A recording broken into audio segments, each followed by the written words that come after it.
Assalamualaikum warahmatullahi wabarakatuh.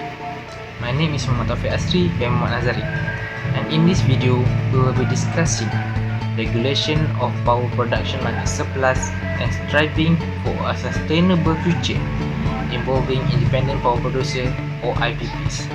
First and foremost, what is an IPPs? An IPPs is an entity that owns and operates facility to generate electrical power for sale to utilities such as Tenaga Nasional Berhad.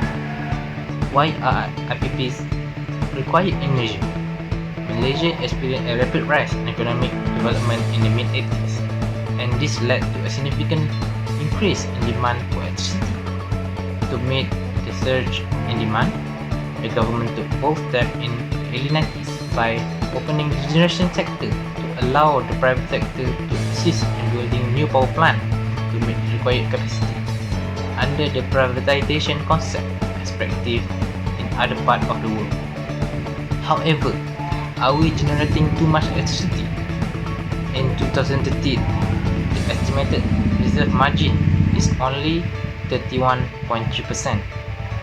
From the planning perspective, the criteria for reserve capacity have been set within a range of between 20% to 25%.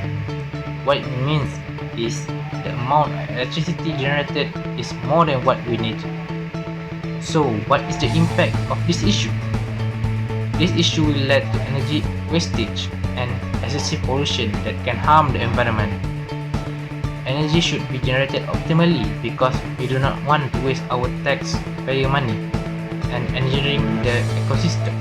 So, as the law regulates of this country, the government should take a drastic measure to address this issue by enacting new law to control these IPPs in our country. Hello, my name is Muhammad Farhan bin Muhammad Ali with matrix number A162671, and I am the power system engineer who are currently responsible in investigating the current issue of IPP system. Before we get into the issue, I must introduce the background of IPP development in Malaysia back in the 1990s, when the commercial risks of constructing new power plants were relatively unknown for the country. There were also technical risks as the gas turbine technology was new to the industry then. Therefore, the first generation IPP developer had to manage all such risks and uncertainties in their power purchase agreement (PPA) in order to satisfy the rapid growth of power demand in Malaysia. Nowadays, the percentage of TNB shareholder on the IPP are increasing, and it has become the national dominant power distributor in Malaysia. However, IPPs are still important, as it is one of the alternative by TNB for regional power producer and distributor in Malaysia, especially in the rural and developing region. However, there is a case where IPP in some areas with less industries around it, producing power exceeding the demand of the area. We noted that most of the power produced by IPP cannot be stored and will be fed directly to the distribution grid.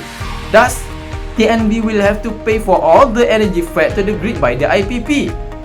This is the reason why we need to build a system to regulate the power production of the IPP. And now, our data analyst Bai Hakim will address this issue in detail with statistical data. Hi, I'm Muhammad Bai Hakim. As a data analyst, I would like to share several data that has been collected from trusted journals and articles. The data that has been obtained is from the World Bank article. Malaysia has produced 8 metric tons of carbon emission in 2014, which are the highest emissions. The trends of carbon emissions are increasing about 0.5 metric tons in the last decade. Based on this data, Malaysia is expected to produce 9 metric tons in 2025. This phenomenon is contributed by coal-fired power plants in the country and leads to the needs of a new system to reduce the emissions effectively. Next, an article published by United Nations Development Programme has shared energy demand in urban area is higher than rural area. This is because of the industrial sector is the largest consumer in energy supply. For rural area, they mostly obtain the energy from diesel generator, solar panel, and maybe hydro sources that mostly operated by certain company and sold to TNB. Moreover, a journal published by TNB that Malaysia has energy reserve margin of 45% from total energy production that exceed the international standard of energy reserve margin, less than 10%. This unexpected energy waste should be handled and managed by a gold standard system to reduce the carbon emission produced. Finally, the journal published by ARPN Journal of Engineering Applied Science state that Malaysia's energy production is from fuel source consisting of gas, coal, hydro, oil and others. Malaysia electricity production also will increase more than 200,000 gigawatt per hour in 2030 with an annual growth rate of 5.3%. The issue of energy wastage must be solved quickly for a sustainable future. My name is Muhammad Daniel bin Muhammad Hale. As an economist, firstly, I shall discuss about the chain effect of this effort towards the power energy market, as this effect will have various effects towards both upstream and downstream part of the market. As this effort is pushed toward industry players, we will see government initiating diverse regulated tariffs to initiate control towards the market. Energy Commission plays a vital role in ensuring that the tariffs imposed towards the markets are fair, taking into consideration two main factors, cost and efficiency. This is called as the cost-efficient tariffs. The effect of these tariffs will be ensuring IPP and two main power producers to ensure that their operation is done efficiently following the KPI set by the Energy Commission.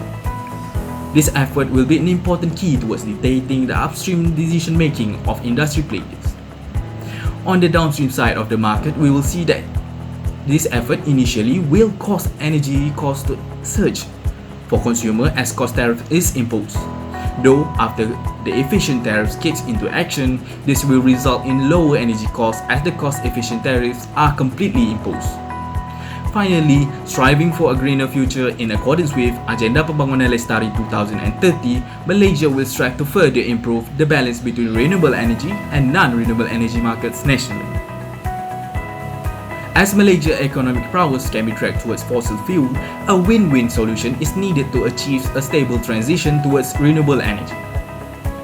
We see an active amount of research in the topic of hybrid renewable energy production. A hybrid renewable energy uses both renewable and non-renewable energy to produce power. This implementation with the proposed carbon tax initiative may be the solution.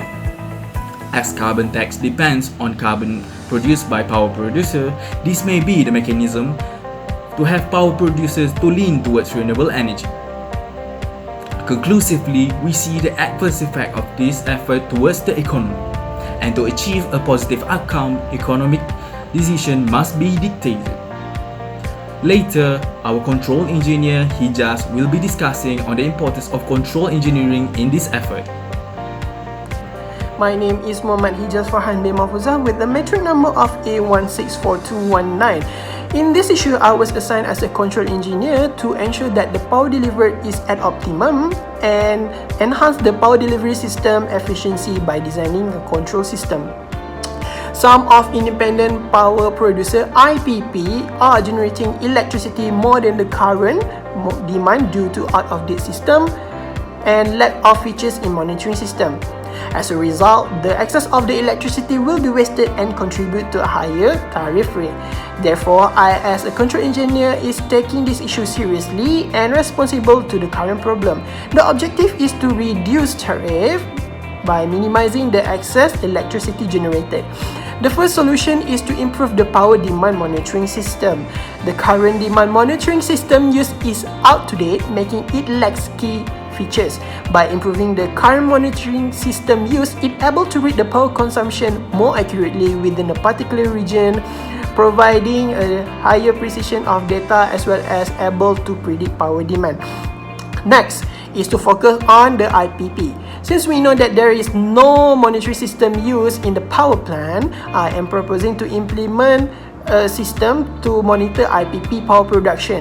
In this way, it can help the IPP to reduce costs, losses as well as lower the tariff since it able to meet the power load demand with minimized excess.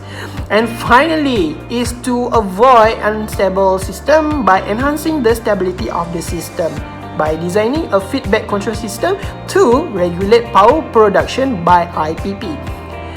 As an control engineer, An unstable system can affect the power transmission ability, which particularly contribute to a higher chance of power losses as well as lower the accuracy of providing real-time data. Hence, by developing a feedback control system, it will regulate power production by IPP according to the real-time data of power demand and power produced from the monitoring system. Assalamualaikum, my name is Anahazi Amabi Abdurrahim with metric number A16432. As a diplomatic officer, I will conclude this issue. As Malaysia going towards to a sustainable and greener country, one of the goals is ensuring access to affordable, reliable, sustainable and modern energy for all. So I will act as the communicator between the public and industry players for the government to ensure the public that the solution for this issue will give a positive outcome in terms of economy. The efficiency of electricity production will increase, hence lessen the burden of public citizens by reducing the tariff. In terms of the environment, it will also reduce the carbon emission and pollution by decreasing the waste energy production. Secondly, the other goal is to build a strong infrastructure, promote a comprehensive and sustainable industry, and stimulate innovation.